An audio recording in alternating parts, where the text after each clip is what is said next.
All right, as you know, this is the day all the electors across the country are meeting, 538 of them, Harrisburg, Pennsylvania. You're looking at some of them right now, but at each state capital, the same story, depending on the number of electors at stake, all finally voting, and largely the will of the people in their state. In other words, if you're Hillary Clinton and you won Colorado, the electors in that state vote for Hillary Clinton and Tim Kaine. In other states where the Trump ticket won, obviously the ones that changed everything, that is Michigan, Pennsylvania, Ohio, they go on record and support the Trump ticket with Governor Mike Pence, and therein lies the pursuit of better than 270 electoral votes, 306 by last count for Donald Trump. Will he get all 306?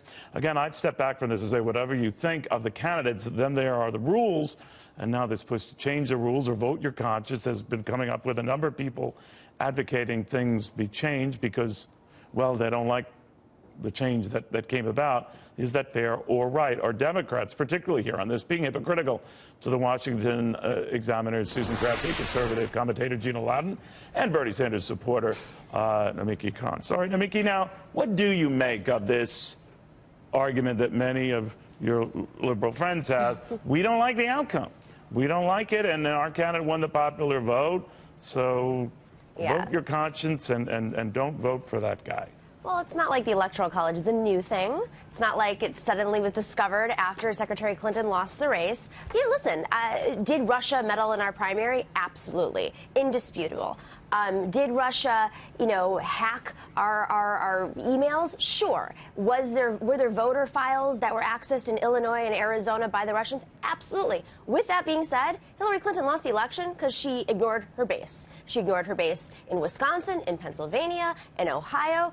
She accepted Wall Street money while talking about income inequality, and people wouldn't buy it. And that's just how it works. She ran a bad campaign. She ran a campaign of people in a bubble that didn't go outside of their bubble, and that's the problem. It really has nothing else.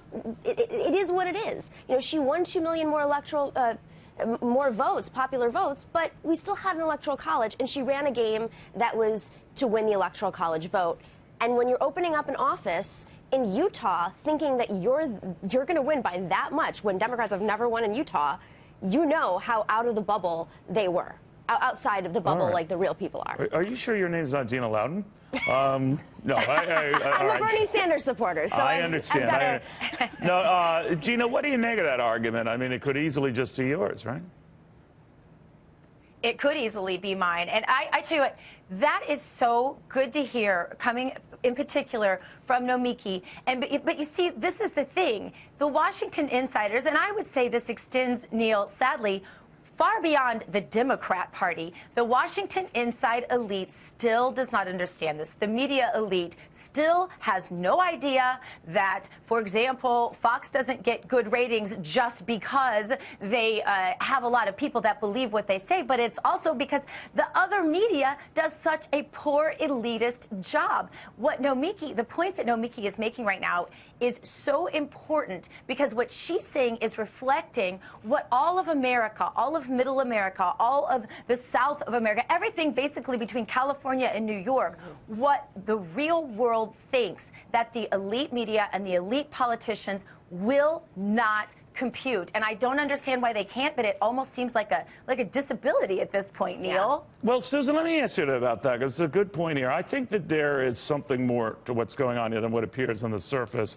And I think that most people know, even those Hollywood actors and actresses who are pushing this, vote your conscience, and for God's sake, don't vote for him, they kind of know he's going to win. But they also hope that by doing this, you can cut down on this talk of a mandate for Donald Trump.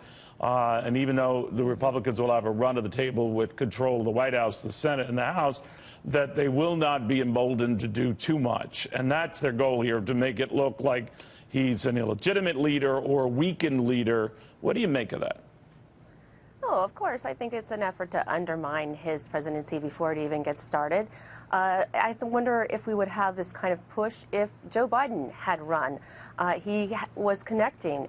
He has a reputation of connecting with voters in very difficult states. I mean, we didn't had Hillary Clinton not even go to Wisconsin in the final months. And she was almost bragging about the fact that she wasn't getting there. And then Donald Trump gets there, and he's speaking directly to voters' concerns.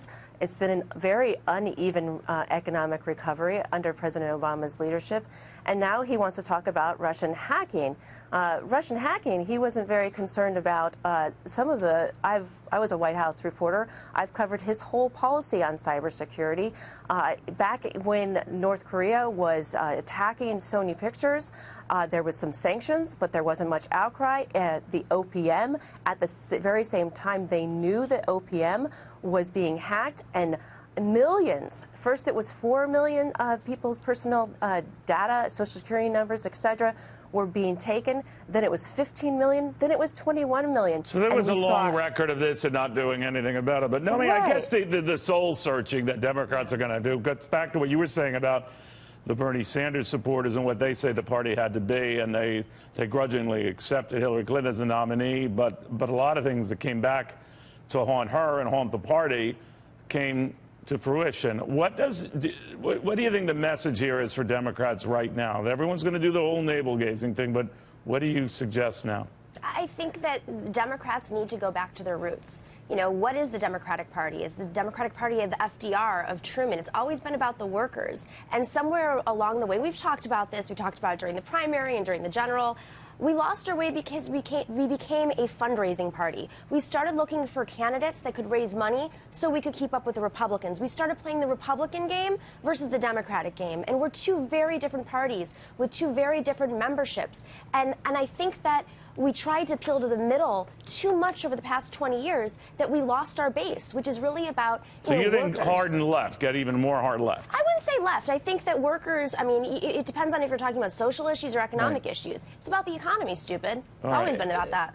Gina, what about, though, the Republicans could get cocky, just like Democrats did, when they had a complete run of the table, and that this is the history of parties that come to power. They forget that it can oftentimes be temporary. Yeah, but the problem, Neil, I think that the voters are, I think especially the Donald Trump brand of voter is going to do a lot to keep the elite in Washington, D.C. Very much accountable. I don't think that the people this time are going to settle for some of the elitist tactics that we've seen in the past with some of the other administrations that were Republican. So I'm not as worried about that sort of intoxication. What I am worried about is the thing that always seems to happen to Republicans, where they get tripped up between those that are really there to serve and those that are really there to serve themselves. Because as we've seen with both parties, the power and the money are incredibly intoxicating.